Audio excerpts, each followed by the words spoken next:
Good morning, good morning. Welcome to my vlog. Andito naman tayo sa bahay, guys. Araw nga, linggo nga pala ngayon. Magluluto tayo ngayon ng gulay. Bago nga pala tayo magluto, guys. Yung hindi pa nakapag-subscribe, mag-subscribe na kayo. At pindutin niyo yung notification bell para update naman kayo sa susunod nating video. Ano lutuin nga pala natin ngayon? Yung kalabasa at may sitaw. May halo-halo pa na iba. Tara na, umpisa na tayo magluto. Ito yung mga lulutuin natin, guys. Dagdagan natin ng sitaw o yung kalabasa. Ito may gata tayo na lagang 30 pesos.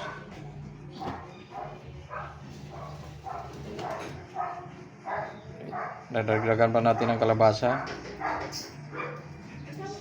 Bago nga pala tayo mag-umpisa magluto, shout out muna tayo sa kila nating kaibigan. Shout out sa mga lahat ng mga sumusuporta, lahat ng mga nag-subscribe at yung mga bago sa channel natin. Shout out sa inyong lahat. Huwag kayong mag-alala, guys, pabalikan ko rin kayo. Kaya medyo busy tayo. Matatagalan man pero babalikan ko rin kayo. At paano? Shout out dyan kay Miss Lorna Ulan Vlog.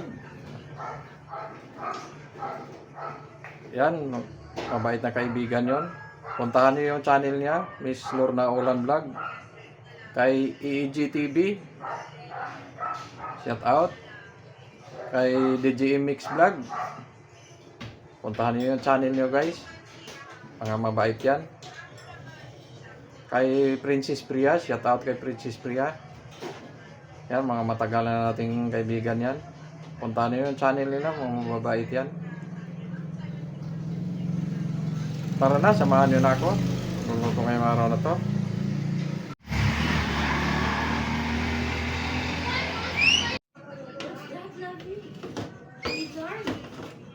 Alam mo, mas matangkad mo. Dali kay Francis.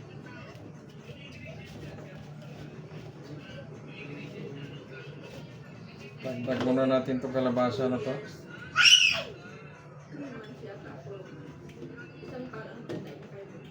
Kasi mas masarap maraming kalabasa.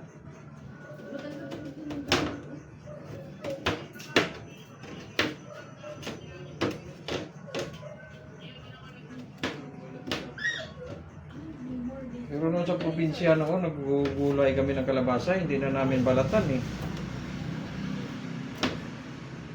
Kasi nandito na yung vitamin sa kalabasa, sa balat.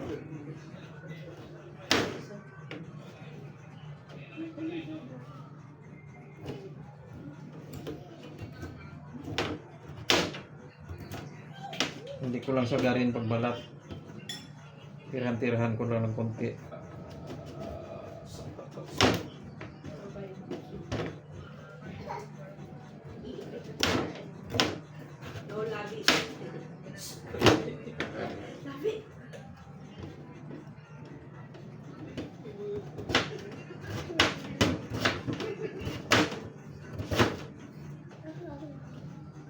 Bite mama, here come. Bite.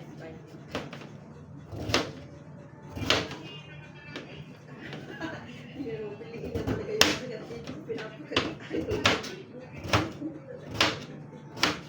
Here, bite mama.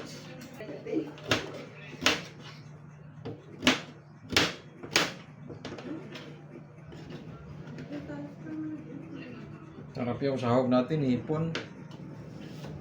Dahil medyo mura ang kilo ng hipon. 280 lang yung bili ko. Kilo. Kasi mahal din ng isda eh. Sabi ko, hipon na lang muna tayo. Yung gulay. Ganon din ang kilo ng isda. 200 din mahigit. Alos pareho lang yung kilo nila, sa hipon na lang muna. Matagal tayo hindi nakatikim ng hipon.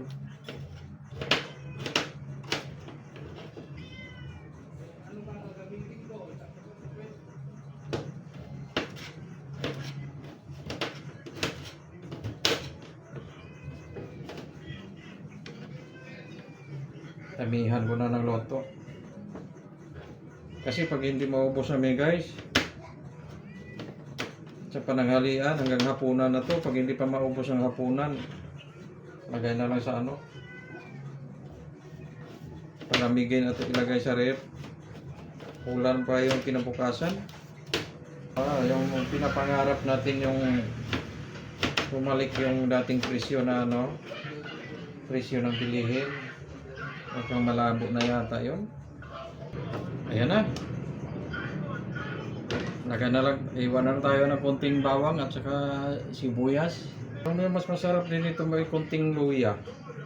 Konting-konti lang, pero pinong-pino lang yung pagkaano ng luya. Kasi mabango eh. Pag mga luto na may gata, may luya, bango.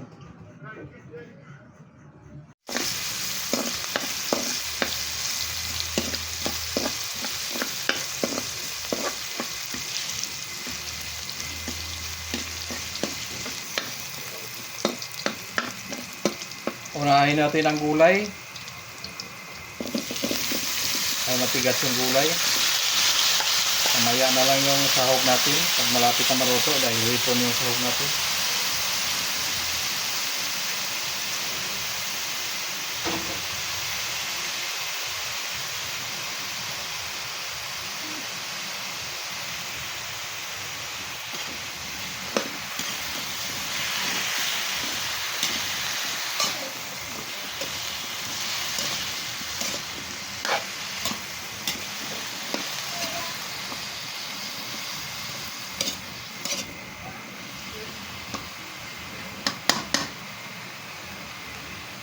Takpan muna natin guys. Mga 10 minutes.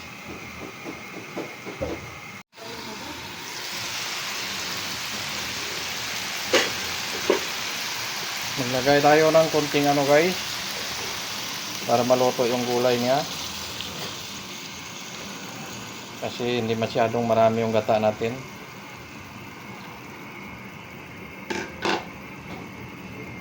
Tapos takpan natin uli.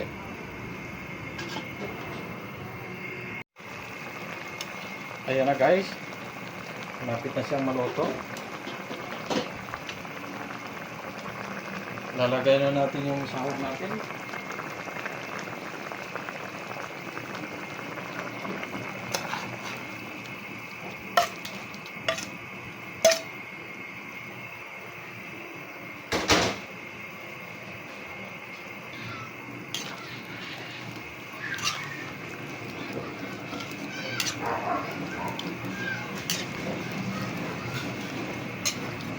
Hindi ko na tinanggal yung bigote ng hipon para may pagdampot, may mahawakan.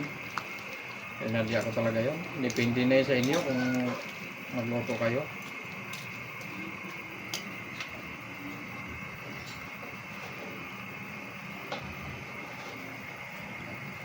Lalagay lang tayo ng asin. Salt and pepper lang.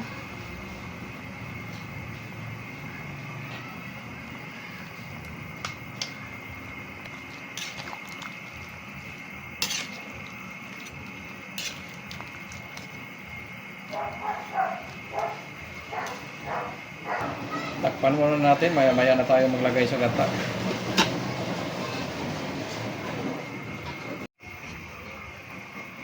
Ayan na guys, luto na yung ating gulay.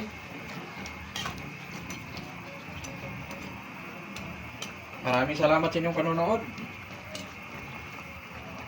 At sa susunod muli, God bless you all. Thank you. Subscribe.